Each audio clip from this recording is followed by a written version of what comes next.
Hello, and welcome to Let's Talk Farm to Fork, the post-harvest podcast that interviews people of interest across the food supply chain. Today on our show, I'm joined by Alec Lee from Endless West, who I'll be talking to about how their molecular whiskey is helping trailblaze a faster and more sustainable form of distilling for the spirits industry. So with no further delays, let's get started. Well, hello there, Alec. Thanks for joining me. How are you? I'm doing great. Thanks for having me.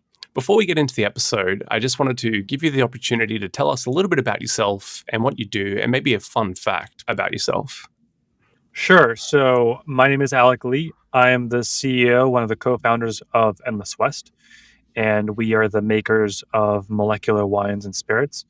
We make our spirits without barrels, without aging, overnight, much more sustainably, much more cost effectively, and obviously a lot faster than the traditional way of making them. And I guess as for the fun fact, I once ate termites on a trip in Kenya, which is great. Wow, how did they taste? I've described it as like eating butter and eggshells at the same time.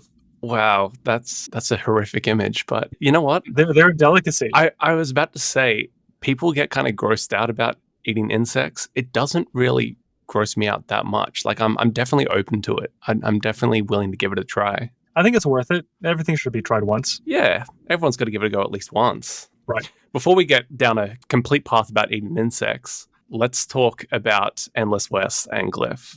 So I see that you guys started out in wine and have obviously had quite a journey that has led to developing the world's first molecular whiskey. Would you mind, for the listeners, giving us a glimpse into what the journey was like to reach this point? Sure. So I think the story of wine is fundamentally, of course, very similar to that of whiskey and spirits more broadly. There's all kinds of reasons why we made that switch, but I think really the story of wine starts with my co-founder Martin visiting a well-known Napa Valley winery, seeing this famous bottle of wine on the wall. It was a 73 Chateau Montelena Chardonnay. Wow. And having this story sort of built up for him about how it changed the face of the wine industry. And there's very few bottles left. You can buy them at auction. Now, at this point, obviously, it's a 50-year-old Chardonnay, so it probably doesn't taste anything like it did in its prime. And feeling the sense of loss that this great work of art, this significant creation, is now extremely rare, extremely expensive, and that there's any number of other wines like that. So what if we could archive them? What if we could figure out at a molecular level what makes them themselves and then build them back up from scratch? So that was the original conception. But I think where we really moved was like with that as a foundation, like this thesis of how do we make wine, how do we make spirits without the traditional inputs and make it faster, make it more cost effective, being able to share that quality, the diversity with others who might not otherwise be able to get access to it. That is something that's not uniquely an issue with wine, of course. Yeah. And in the intervening years since then, the pivot has been partly regulatory, partly in terms of just sort of like the economic interests. So there's a number of different reasons, but really a lot of it just comes down to the fact that we wanted to be able to play inside of a regulatory environment and inside of sort of like an economic environment that really made sense to grow a business. At the same time, we want to build a technology that allows us to archive and to be able to share any number of wines and spirits that are out there in the market. But the margin profile, the cost profile, the economic interest in the types of products that we're making, it just made a lot more sense inside of spirits. And then the fact that we're considered a distilled spirits manufacturer just by virtue of the process by which we make our products. Sure. That is a really, really critical factor in what types of products we're going to want to start to make first. Obviously, it's going to be spirits. Yeah, great. So what exactly is molecular whiskey and how is it made?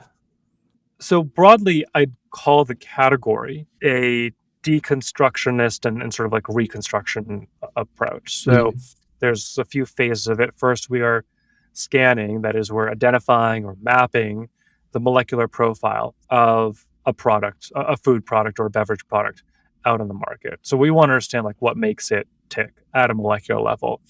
Our core thesis is that those molecules you find in one food or beverage, you can find them in other places in nature as well. So there's a lot of conservation of molecules. You can think of this in a really simplistic form as the sugar molecule Hmm. that you find in a grape is the exact same sugar molecule that you would find in cane or sugar beets Mm, or corn or other fruit.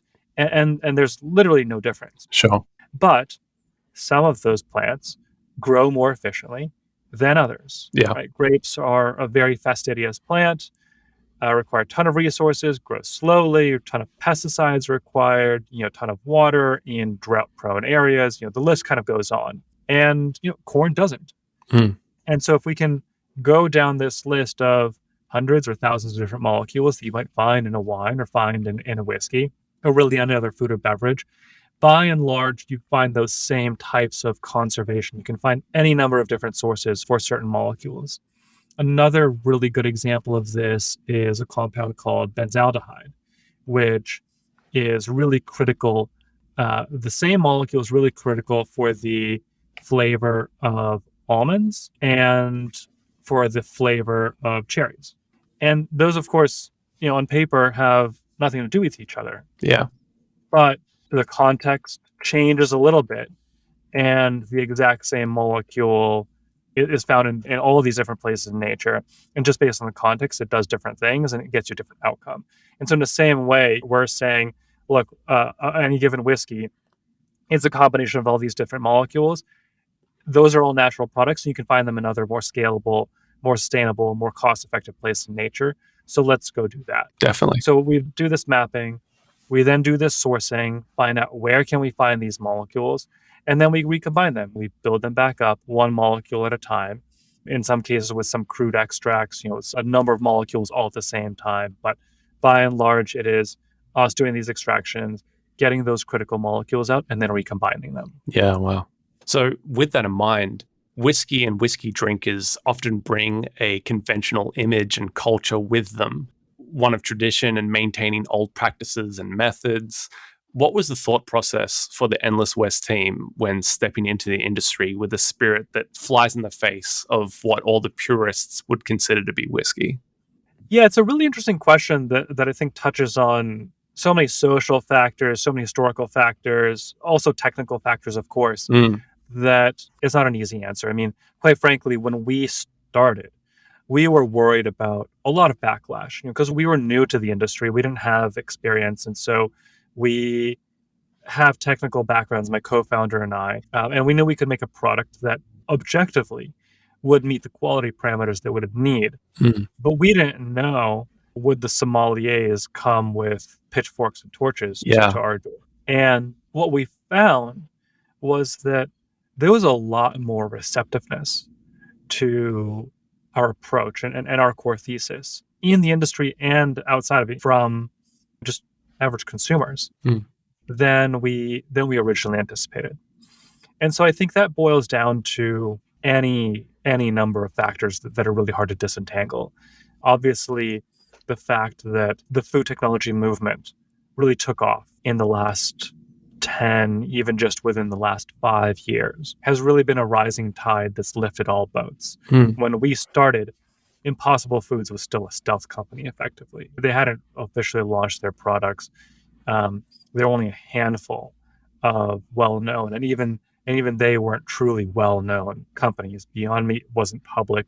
So the industry has really exploded. yeah, And with that, consumer acceptance has also just become much more mainstream than it was. hmm, So I do think that if we were proposing this to the market 30 years ago, it'd be a mm, very different story. yeah, So that's one. Another is we found that there's a framework of tradition and history and terroir, and the dude with a beard and leather apron, ethos yeah, that is very widely utilized by the industry. absolutely.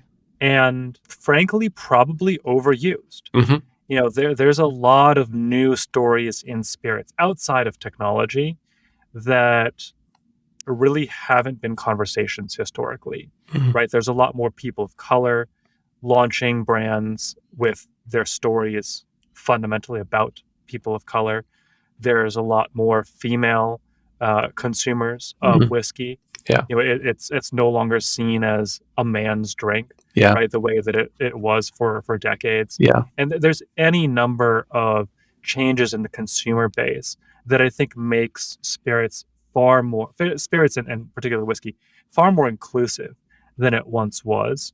And I think the benefit of that is that we're a lot more confident coming to the market telling a new story Hmm. that isn't that hyper traditional framework. Yeah. And we found just a lot more acceptance for something new and different. The way that I sort of highlight that in terms of an analogy is like the industry for decades has been only making Western films. Hmm.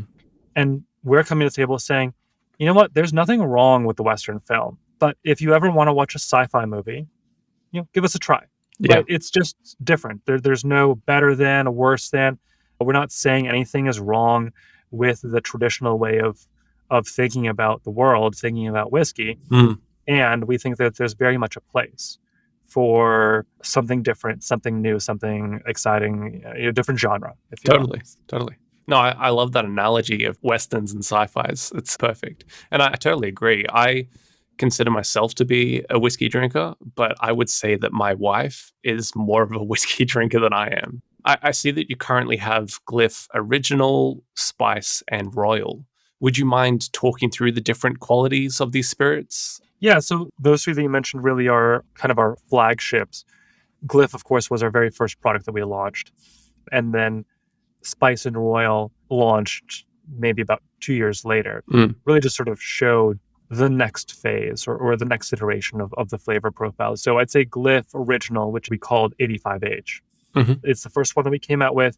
I describe it best as a blend between a Japanese whiskey and a wheated bourbon. Mm. So it's pretty light, it's smooth, it's easy to drink, but it's got some sweetness and just a tiny little bit of spice that you might find out of a wheated bourbon. Mm. So it's a nice cross between those two. It was a lot of it was originally inspired by the sherry cask aged scotches, but it Yeah. also diverges pretty strongly from them as well. And so it kind of ends up in this multifaceted style, if you will. Yeah. Spice is a much more traditional American bourbon style. Mm. Um, Mm. Got much heavier, obviously, but as the name suggests, spice characteristics to it, a little bit more bite. It's a little bit more raw and unwieldy, but it's also got these mellow characteristics of vanilla and I think it goes really nicely as sort of like a holiday drinker for that Mm. reason. And then Royal's a really interesting flavor profile. It's more along the lines of, I'd say, like a blended Scotch, but it's got a lot of unique sort of funk attached to it Mm. that is very different than a lot of those Scotches. And what we really wanted to show with Royal is like, I'd say drinking a Royal is as different and unique and exciting to the palate as if you're going from a generic unpeated whiskey to all of a sudden you try peat, Sure. right? It's like it kind of like blows you away with like how it's still a whiskey and how very different its fundamental characteristic is. Mm. And really, like I can't describe it in more concrete terms than that. I'm choosing peat very deliberately because it's not peat, but in the same way, it can also be polarizing, Mm. right? There's a lot of people who want to have nothing to do with peat. And so what we find is that Royal is actually much more attractive, not to the entry level or the novice whiskey drinker, but to someone who like really likes peated whiskey, really likes really intense flavor profiles. This is its own different intense flavor profile, but it's not like the easy drinking, the really smooth kind of thing that you would have gotten with 85H. Okay. Okay. They all sound really enticing. So, being able to develop a product with a process that is not as time and resource heavy must yield great results for sustainable development. Would you mind highlighting some of the benefits that developing molecular whiskey would have over more traditional methods? Sure. So I suppose it's first really important to sort of break down the categories of benefit. Mm, So when we're talking about the sustainability advantages, we're going to talk about water, we're going to talk about land usage, CO2, and pesticides. Those are the primary ones. And pesticides is just the broad application of them, hmm and those are the critical categories. Obviously, when brands do and companies do life cycle analyses, there's other metrics that they might look at, things like acid rain and whatnot. And we've had those studied, but I think those things are a little bit more esoteric to the average consumer. So I think the ones that I've outlined are really the ones that like sort of the most obvious ones or the easiest to really understand. And so, just broad strokes when we're looking at our whiskey versus traditional whiskey, comparing the liquid itself. It's about 25% less water, 25% less land required, and about 60% reduction in the amount of CO2 emitted. mm, With our wines, though, it's a very different story. So it's very product specific, right? Because it matters a lot what the feedstock is. So with something like a wine, it's a 30-fold reduction in the amount of water required, a 10-fold reduction in the amount of land. It's 40% less CO2.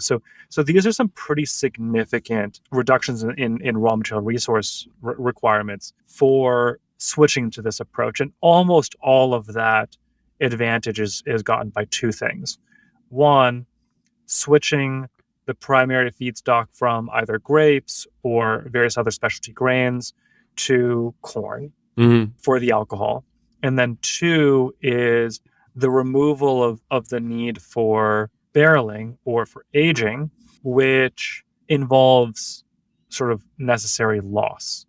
So you can lose up to half of the raw material yeah. over the aging process. And what that ultimately means is you need twice as much raw material to start to end up with the same amount, twice as much resources, all that stuff. I mentioned pesticides, but I don't give you any metrics on it. And that's obviously because there's so many different pesticides, their different levels of toxicity, Yeah. how they get applied, where they get applied.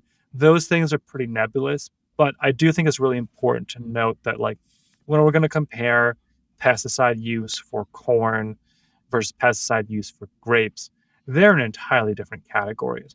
Partly because of the value of grapes themselves, they're much more valuable and therefore they're going to be much more protected. Mm, But also just because it's a thin skinned, it's a very sweet fruit, is just a lot more sensitive. So the amount of pesticide use is vastly disproportionately high for grapes than they are for most other crops, and certainly including corn. mm, mm. What has been the most interesting discovery you've found while working in food tech? Yeah, I think it's an interesting way to ask the question, right? Because there's plenty of things that we've learned about wine, I'm the sure. spirits industry, Yeah. the company itself, but the industry overall, there's so many things that have really surprised me. I would say that the happiest surprise has been just how quickly there's been widespread acceptance Mm, for the approach. And like I said, if the industry had been doing this 30 years ago, it'd be a very different conversation.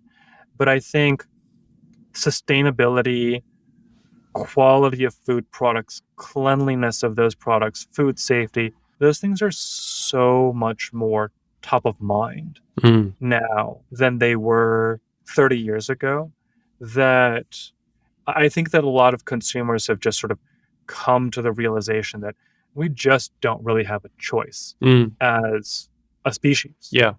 to feed the planet, to do it safely, to do it, in a way that is equitable as well, right? Mhm. Because most of the food tech companies are also trying to create products that are ultimately going to be scalable and accessible and affordable for the average consumer, and for the disenfranchised consumer as well. And those are all things that weren't really a conversation until the last decade. Yeah. And so people have been far more accepting, and that's been a surprise even to me, just how quickly people have gotten on board. Yeah, totally. That's great. So now that you've accomplished your goal of turning molecular whiskey into a reality, and not only that, but having won some awards while you're at it, what are the challenges that still lay ahead for the Endless West team?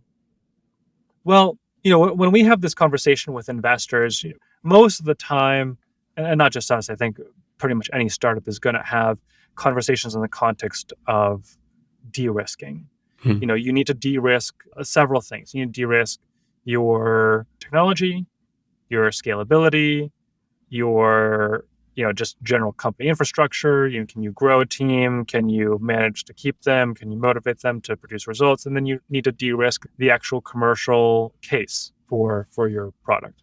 And so we're at a really unique time of the business, really in the last year to 18 months, where we've de-risked. Sorry, and regulatory is another critical one, Mm. depending on how bleeding edge the technology is. Mm. And so we've de-risked effectively all of the business, except for, can we actually grow a sustainable business model on that foundation of our regulatory successes, our technological successes, our scalability successes, right? So we relatively recently raised a $60 million Series C, and that's really going to help us take the commercialization to the level of industrialization, if you will. Hmm. We acquired a much larger production facility. We're going to move manufacturing out of San Francisco. And that'll really allow us to prove to the market that we can make a lot of this product, we can make it in a cost-effective way, and that there's plenty of demand to fill the production capacity of a much larger facility like the one we acquired. Yeah, wow. Okay. So, with that in mind, is there a particular group or innovation within the industry that you're excitedly keeping a watchful eye on? We're a food tech company that is in many ways a sort of standard food tech company, and it Hmm. is also in many ways very different. Yeah. So obviously everything that we make is plant-based in some sense, Hmm. right? Because wine already comes from plants. So there's no need to put animals into the mix. Sure. But we're not a plant-based company in the sense that we're, Beyond Meat trying to displace an incumbent animal method of manufacture Yeah. with a plant-based product, right? And so we don't really fit into the quote unquote plant-based food bucket. Hmm. But then we also don't fit into the synthetic biology bucket, the companies that are doing fermentation science to engineer yeast to make a specific protein or set of proteins to create a certain food product. So we're not a synbio company, and so we don't really work with the synbio groups. Yeah. And then we're also not a lab grown, meat company, right? So we're not doing the same type of lobbying that they're doing. We're very much in our own category within alcohol, which is CPG adjacent as well. So really anyone who's doing any labeling lobbying, really sort of any of the industry groups that are sort of banding together as companies trying to get regulatory changes or trying to get marketing programs that sort of align with each other, none of those really align with what we do. Mm. We're not even regulated by the same groups, right? So the primary group that regulates us is the TTB, which is the Alcohol, Tobacco, Tax and Trade Bureau, and they're not the FDA, they're not the USDA. So we're very much kind of having to chart our own path here, and we're very much focused on what innovation is happening specifically inside of the spirits industry. Mm. So we participate in that sense with Distilled Spirits Industry Council in the U.S. and other trade groups that have long been around, but we're not really in the scene, if you will, Sure. with sort of some of the more some of the other food technology companies. Sure. No worries. So, what's one thing you wish you had known when you first began the journey of developing Glyph?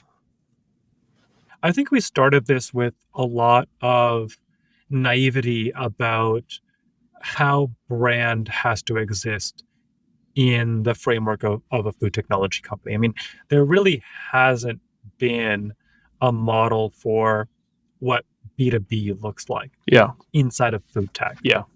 And that's very much a path that we're charting for ourselves now. The vast majority of the commercial business we do is actually effectively licensing now. It's not true licensing, we still do the manufacture, but most of the work that we do is actually private label. Yeah. Well over 90% of our current business is brands that we don't own.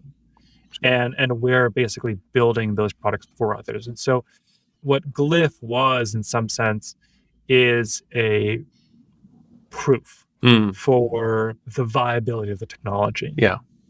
But I think that we didn't know how to actually create Glyph as a brand for its purpose of proving to the world the quality of what we could do and how to transition it into, hey, this is a proof of concept for a technology that we want to build other people's products for. Yeah. And that transition is a difficult one because you never really know exactly how to resource any brand, let alone when the purpose of that brand is actually to help you transition into a B2B framework. Yeah, okay. So, Alec, we are coming to a close, but before we do, I just want to ask, what is the number one thing you really want the listeners to take away from this episode?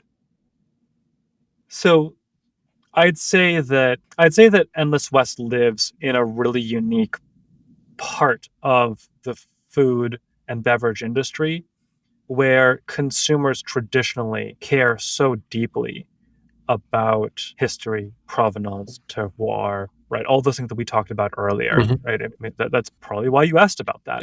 Yeah. And so I think that there's an important role for the future of food tech to create products not just that solve the sustainability, the climate crisis, right? Reducing our reliance on factory farming, on animal agriculture, the amount of land and resources that goes into that.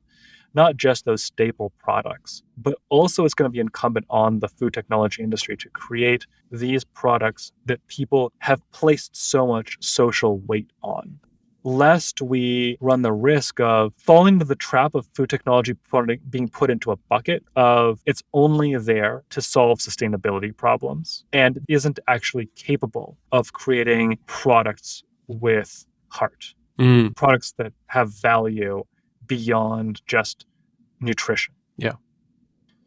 And so I really want other players in the space who are creating food and beverage, not just because it matters from a sustainability perspective, but also because that food or beverage matters a lot from a social perspective, from a cultural, historical perspective. And we're getting it really right is critical rather than getting it adjacent and good enough. Totally. Yeah. No, that's good. That's a good place to leave it. Well, that's all for today's episode of Let's Talk Farm to Fork. Thanks for listening, and thank you, Alec, for joining me today. If you'd like to know more about Alec and Endless West, check out the link in the description of the episode. Make sure to subscribe to the podcast so that you never miss an episode, and don't forget to leave a review and share with your friends. Until next time, you've been listening to Let's Talk Farm to Fork, a post-harvest podcast.